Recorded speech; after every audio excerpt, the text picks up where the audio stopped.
Welcome back, the Keto family. Today we're making a low-carb crustless quiche. If this is your first time with us, don't forget, hit the subscribe button below and the bell icon so you don't miss upcoming videos. Alright lovelies, as a reminder before we get started, everything I'm using today you can find right down there in the description below. And at the end of the video will be a nutritional information card that gives you an idea what the macro breakdown for this quiche is. This is a terrific recipe, obviously, for breakfast, although it will take a little while to cook. You're looking from prep to finish close to an hour. What I like to do with this is if I have time the day before, I'll make it the day before, just take it in the fridge overnight, then pop it back in the oven for 15-20 minutes the next morning just to heat up. So this is a great make-ahead meal if you don't have time in the morning to cook, like me for most part. Alright, so I have my pan already heating up here over medium to medium-high heat. I want to add some avocado oil to it. It's about a tablespoon's worth, about just enough so you can get the onions to saute up in this nicely. That being said, I got some onions here. I've got roughly a cup of chopped onions. This recipe is very forgiving. You don't have to worry about the exact measurements unless you're really strict on your macro breakdown, and of course you will want to. Alright, we're going to get these onions starting to caramelize up here. I did have a little bit of green onions I threw in here with it just because I was cooking earlier and had just about this much of a green onion left. I didn't want to toss it into the compost, so I just threw it in here with us. So if you're seeing color, that's why. Alright, now I add a cup of sliced mushrooms to this. These are just white mushrooms, button mushrooms. You can use bella, cremini, whatever mushrooms you want in this. Alright, my onions are starting to get nice and translucent. They're almost done cooking. I'm going to go ahead and add my ham. I have about a cup's worth of diced ham. I just got one of the packages from the grocery store. So now that my hand's warmed up, the last ingredient to go in is spinach. Now this was about 8 ounces or so of fresh spinach, and what I did this time with it is I picked off the stems, just kind of ripped it into smaller pieces with my hands, and I actually put it in my Instapot and cooked it with a couple tablespoons of water for about 2 minutes on high. If you don't have an Instapot, don't worry. I got a video here to show you how I prepare my fresh spinach to cook with without an Instapot. So it's not crucial that you have it, it just makes things really quick if you do.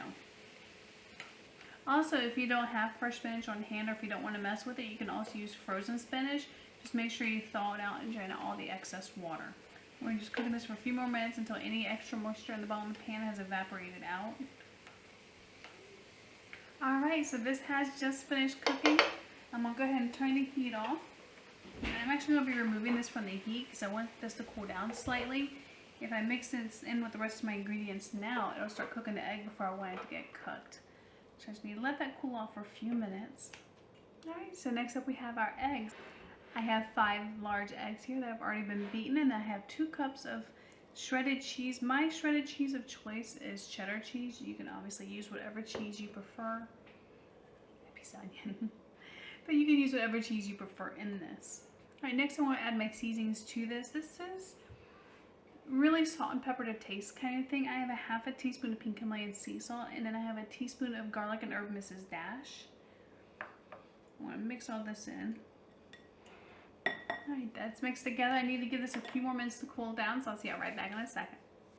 Alright, so it's been about 10 minutes. I let this mixture cool down as much as I could because if I had put this in the egg mixture while it was still piping hot, we would have scrambled eggs here, and that's not the goal today, so we're not making scrambled eggs. Alright, so we're just going to add all this yummy goodness that we sauteed up into the eggs. Alright, we're just going to stir all this together now. Alright, that's all stirred. I've got my, you can use a pie pan here, you can use if you have any specific quiche dishes that you like. I've already greased this with avocado oil cooking spray, and we're just going to add this to the pan. Alright, and smooth it out.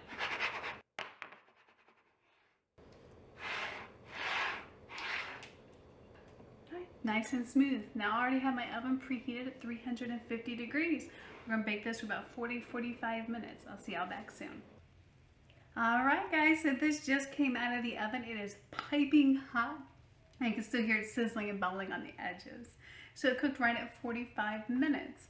And again, you can serve this immediately warm, or you can cover it and put it in the refrigerator and then just reheat it the next morning if you want to cut down on the time it takes to cook it to serve it fresh.